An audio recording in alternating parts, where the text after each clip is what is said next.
Hey guys, so today I'm going to be looking at people reveal their scariest incidents. So yeah, let's just get right into the video. Half a dozen masked men broke into my bedroom, threatened me and my girlfriend, and realized they had the wrong house, apologized, and left.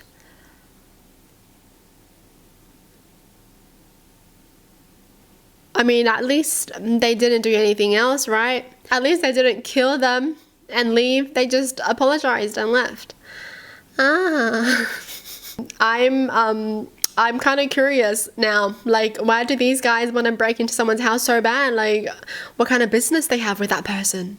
Like, I want to know what went on. Wife and I took a dark exit towards our neighborhood, whole backseat full of bags because we went shopping at the mall.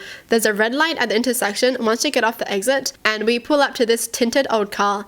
They were in the right lane to go straight or turn right, and we were in the left lane to go left. Maybe 10 at night. I turn left and look in my rear view, and it's the car that was next to us a bit back. I pull in my driveway and just had a really weird feeling, so I told my wife I'm gonna reverse and drive around the block. She thinks it's weird as hell, but as we are reversing, this dude is walking towards us from that car around the corner.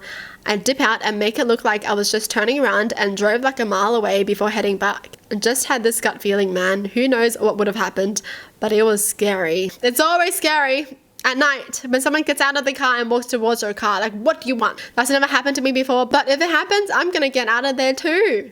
Like, bye. I don't care if you need help. Bye. Was at a train station that was empty, and I was sitting down waiting for a train, and a man walks over with a bag, opens it and takes out a shotgun and points it at me, and I just stare at him. He then says, "You're not scared, are you?" Then puts the shotgun back in the bag, then walks out of the train station. Actually not sure if that was the scariest or weirdest, or if I was even scared. This person has balls of steel. They must have just blanked out. Like, you know, like, am I dreaming? That's scary though. But I do feel like you wouldn't really have a reaction, right? If someone just does that to you, like, what do you, like, what? Because I feel like if you scream, they're just gonna shoot you anyways. So, like, you know, you can't really do anything but just look at them and be like, okay then. The scan came back and we found a mass. We'd like you to come in to talk to the doctor today or tomorrow. You should see if someone can drive for you, as you may be upset afterwards. Can I come in next week? I have a trip planned. The doctor says you should come in today anytime, and we will clear an appointment for you. Oh, that's so nice. Why are people like this though? They're really gonna be like, can you postpone it? You know, I still need to go on my trip. And the doctors are like, you know what, just come in today. Jeez, you're about to die and you're still thinking about your trip. I was 29. I was having chest pains. They were reminiscent of when I was younger and rushed to the hospital just for it to be heartburn. I started treating for that, but got to the point I couldn't move. I was sent home from work and went to my doctor. I described everything and said it just felt like bad heartburn. She starts looking at stuff and treating me for that.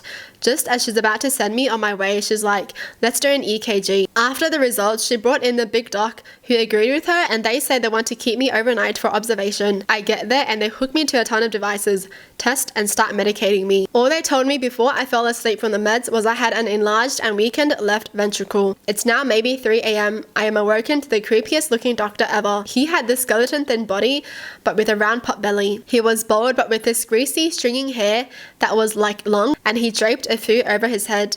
Meanwhile, I'm still half drugged out and afraid what's going on. He pulls up a chair and asks if I know what's going on. He says I had a nibble of a heart attack. Using his pointer and thumb to indicate very small, he explained something about numbers, and if they hit a certain number, it indicates heart attack, and mine hit the number directly next to it. So let's say 10 means heart attack. I hit a 9. Bear in mind, my dad died of a heart attack when he was 39. I'm laying there freaking out. Everyone I know is asleep, so no one to talk to. I'm too drugged out to do anything. I just pushed the button for more drugs to go back to sleep. They did a heart cath and said my arteries were clean, and months later found I had a flu-like virus that went untreated, so it reached my heart before my body fought it off. I had gone to a Med Express place a month before because I was sick with flu-like symptoms, but they lasted 2 weeks.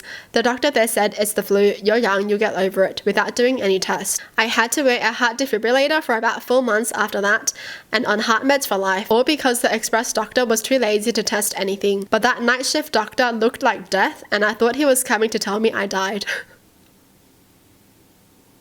I mean, okay, I'm glad they're okay now, but like, bro, why you gotta do the doctor like that?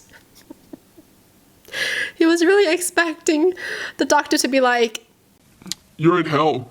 Honestly though, I feel like that doctor has saved so many lives though, because the more crazy they look, the more lives they have probably saved. Was walking with two former female friends. A dude just grabbed one by her hair and started pulling her away. The other girl just started to walk forward faster like she didn't notice. So I turn back and grab him. He stabs me twice in the stomach. I slam him as hard as I could on the pavement. We both ended up in the hospital. I fractured his skull and broke 2 of his ribs. I easily could have died that night, and neither of those friends visited me in the hospital. A small evil part of me wishes I just kept walking and called the cops. So he saved his female friends and they just left him to die? Like the first girl gets grabbed and then the other girl just looks behind and starts running away? What? That's so disappointing, finding out your friend is like that. I was 10 years old and spending the weekend at my grandfather's ranch in the Santa Cruz Mountains. I had walked about half a mile with my dad to a stream to do some fishing and a yellow jacket landed on my hand. I nervously asked my dad what to do and he told me to stay still when it stung me. I turned to walk towards my dad when my foot sunk down into what was a nest of yellow jackets, and they swarmed and attacked me. At the time, my dad and I, didn't know they were yellow jackets. I thought they were bees. My dad was allergic to bees and was yelling at me to run. Running back, I was being stung everywhere, body, face, head, inside my mouth, and finally reached the house, where my stunned mum saw what was happening. She lifted me up and carried me into the bathroom and shower, blasting the water and swatting at the remaining yellow jackets who were in my hair and clothes. After that, the next thing I remember is being in the hospital. To this day, if I see a yellow jacket, a wasp, any type of stinging insect, I will step, swat, spray, whatever I have available to take them out. Oh my gosh! Yo, that's my biggest fear. Like getting freaking followed by a swarm of these stingers, whatever, bees, wasps. Was driving home from my girlfriend's late one night, like 12 to 1. Coming down a winding wooded road with only a few houses, mostly woods, girl covered in blood comes running into the street screaming and waving her arms. I crack my window. She's yelling, "He's gonna kill me. I need a ride, let me in." I'm 17 at the time. I didn't know what's going on.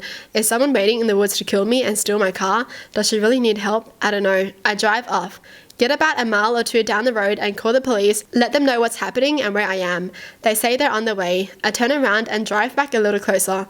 I want to help, but I'm terrified. Cops get there, go check it out. I drive down and follow, no one around, no sign of anyone or anything, just vanished. Cops say they'll hang around and keep a lookout, but I should leave. And that was that. Never heard anything else or found out what happened. Oh my gosh. So like, did she need help? Or was it a scam? Or did she get dragged back into the woods by those people? But honestly, he did the right thing. Honestly, just drive off, man. Drive off and call the police. It's not worth it risking your life. Unless you actually see that they're like missing a hand or a leg or whatever, right? Then yeah, maybe try and help them. But seriously, if they're still walking and they look like they have enough energy to run, yeah. Bye. Well, that's it for the video. Hope you guys enjoy. Tell me in the comments down below what your thoughts are. And as always, thanks for watching. Hope you guys liked it. And I'll see you guys next time. Bye.